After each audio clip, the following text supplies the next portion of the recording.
વર્ષનો અંધકાર એક ઝાટકે ખતમ। જુઓ કેવી રીતે સુડાવળની વસાહતમાં પહેલીવાર ગુંજ્યો પંખાનો અવાજ।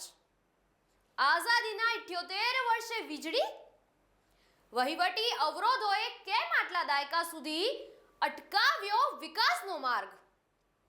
દાયકાઓનો અંધકાર, મંત્રીની એક સૂચના અને સુડાવડમાં ઉજાસ। હવે દીવાના આછા પ્રકાશમાં ભણવાની મજબૂરી નહીં રહે। સુડાવડના બાળકોના ભવિષ્યમાં ખીલ્યો છે નવો ઉજાસ। જે ગામના નસીબમાં માત્ર કાળી રાત લખાઈ હતી, ત્યાં અચાનક રોશનીનો ધોધ ક્યાંથી આવ્યો? જાણો સુડાવડમાં થયેલા એ ઐતિહાસિક બદલાવની રોમાંચક કહાની।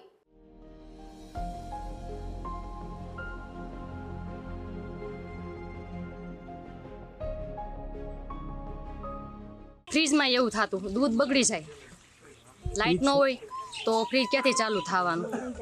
એ અને છોકરાઓને ભણવામાં લેસન કરવામાં દખ થતું બહુ, એટલે એ પ્રોબ્લેમ વધારે હતો। અને લાટ આવ્યા પછી અમારે ખુશી છે।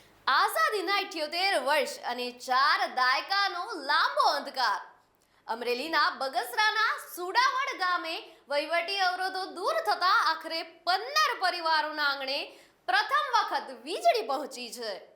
રાજ્ય કક્ષાના મંત્રી કૌશિકભાઈ વેકરિયાના ભગીરથ પ્રયાસોથી જ્યોતિગ્રામ યોજના હેઠળ આ છેવાડાની વસાહત ઝળહળી ઉઠી છે।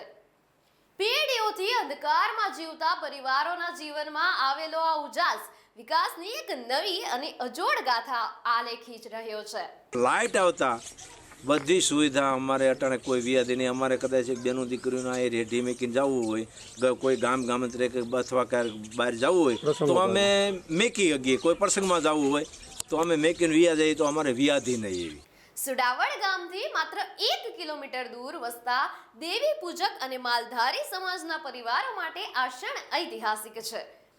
વર્ષોથી દસ્તાવેજોની ગૂંચમાં અટવાયેલા આ 15 ઘરોમાં મંત્રીની કડક સૂચનાથી ગણતરીના દિવસોમાં જ વીજ જોડાણ આપવામાં આવ્યું છે। 40 વર્ષની લાંબી પ્રતીક્ષા બાદ હવે અહીં આશાનો પ્રકાશ રેલાયો છે। જ્યોતિગ્રામ યોજનાના સામાન્ય લોકો સુધી જ્યારે લાભ આપવા માટેની વાત છે કે ગામથી જે લોકો 2 કિલોમીટર દૂર રહેતા હોય એવા લોકોને જ્યોતિગ્રામનો લાભ મળે, એ ક્યારેક કલ્પના કોઈ કરી નહીં હોય। ખાસ કરીને જે યુવાનો, જે 15 પરિવારની વાત છે, જે માલધારી સમાજ છે, દેવી પૂજક સમાજ છે, અલગ અલગ સમાજના જે લોકો ત્યાં રહે છે, એમના પરિવારમાં જે રીતે ખુશી। વસાહતના ઘરોમાં હવે લાઇટ, પંખા અને ટીવીના અવાજ ગૂંજતા થયા છે। દાયકાઓ સુધી જે ગૃહિણીઓએ ગરમી અને અંધકાર વેઠ્યા છે, તેમને હવે દૂધ અને ખાદ્ય સામગ્રી સાચવવા ફ્રીજની આધુનિક સુવિધા પણ મળી છે।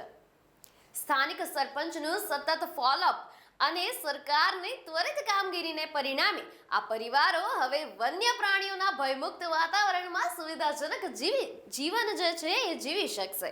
અત્યાર સુધી દીવાના આછા પ્રકાશમાં ભણતા બાળકો હવે વીજળીના અજવાળે પોતાનું ભવિષ્ય ઘડશે। આઝાદીના દાયકાઓ બાદ મળેલો આ ઉજાસ સુડાવડના આ પરિવારો માટે માત્ર એક સરકારી સુવિધા જ નહીં, પણ ખરા અર્થમાં પ્રગતિનું પહેલું કિરણ સાબિત થયો છે। તમને શું લાગે છે અમને કમેન્ટ સેક્શનમાં જરૂરથી જણાવશો। ન્યૂ ભારત ન્યૂઝ સાથે હું અંજલિ રાવલ। જોતા રહો અને લાઇક, શેર અને સબસ્ક્રાઇબ કરો ન્યૂ ભારત ન્યૂઝને।